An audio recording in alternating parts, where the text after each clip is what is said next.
అత్తామామల దగ్గర నేను ఉండను, వేరు కాపురం పెడితేనే కాపురానికి వస్తానని పుట్టింటికి వెళ్ళిపోయింది భార్య. భర్తకు ఉన్నటువంటి లీగల్ రైట్స్ ఏంటి, రెమెడీస్ ఏంటి? చాలా మంచి ప్రశ్న అడిగారు రోహన్. ఎందుకంటే ఇది చాలా మందికి తెలియాలి.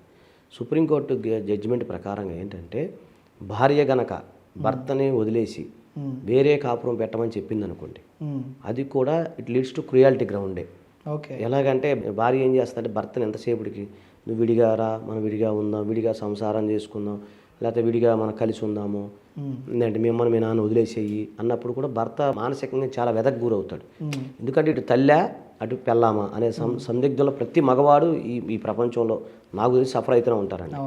అయితే అప్పుడు ఆ సందర్భంలో ఇది పెట్టే హింస కూడా ఇంకా ఎక్కువ అవుద్ది అనే సందర్భంలో అలాంటి విషయాలు కనుక అలాంటిది కనుక మీ దృష్టికి వస్తే మీరు ఇమీడియట్గా దాన్ని క్రుయాలిటీ గ్రౌండ్ కింద డైవర్స్ పొందే అవకాశం ఉంటుంది. అది క్రిస్టల్ క్లియర్ జడ్జిమెంట్స్ ఉన్నాయి మన దగ్గర. ఒకటి. తర్వాత రెండోది ఏంటంటే మీరు భార్య వెళ్ళిపోయి సతాయిస్తుంది అనుకోండి, సతాయిస్తున్నప్పుడు మీరు ఆర్సీఆర్ కింద నోటీస్ పంపిస్తాం. చెప్పాను గతంలో కూడా చాలా మంది మా వీడియోలో చెప్పడం జరిగింది మన దాంట్లోనే. అలా మీరు ఇస్తే అది మేము చేద్దాం. అంతకుముందు గతంలో కూడా అలాగా తెప్పించాం భార్యని. వచ్చిన తర్వాత కోర్టు వారు విచారించి ఇద్దరు కౌన్సిలింగ్ ఇప్పించి ఒకళ్ళు కలిసి ఉంటే మనం కలిసి ఉంచి ఎంఓఈ రాస్తాం, మ్యూచువల్ అండర్స్టాండింగ్ రాస్తాం. ప్రాక్టికల్గా చెప్తాం. మ్యూచువల్ అండర్స్టాండింగ్ రాసినప్పుడు ప్రాక్టికల్గా మేము రాసేసినప్పుడు వాళ్ళు తీసేసుకుంటారన్నమాట. తీసుకొని అప్పుడు ఆటోమేటిక్గా భార్యాభర్తలని కలుపుతారన్నమాట.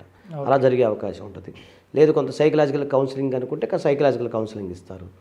లేదా అడ్వకేసీ తరపున ఫ్యామిలీ కౌన్సిలింగ్ అని ఇవ్వచ్చు. ఎందుకంటే సంసారం నిలబెట్టమని చెప్పి రాజ్యాంగంలో, భారత రాజ్యాంగంలో ప్రతి పురుషుడు లేదా ప్రతి స్త్రీ కానీ కుటుంబాన్ని కలిగే హక్కు కూడా ఉంటుంది. ప్రతి వ్యక్తి కూడా భారతదేశంలో పుట్టిన వ్యక్తి జీవించే హక్కులో భాగంగా ఏంటంటే కుటుంబాన్ని కలిగి ఉంటూ కూడా ఒక హక్కే.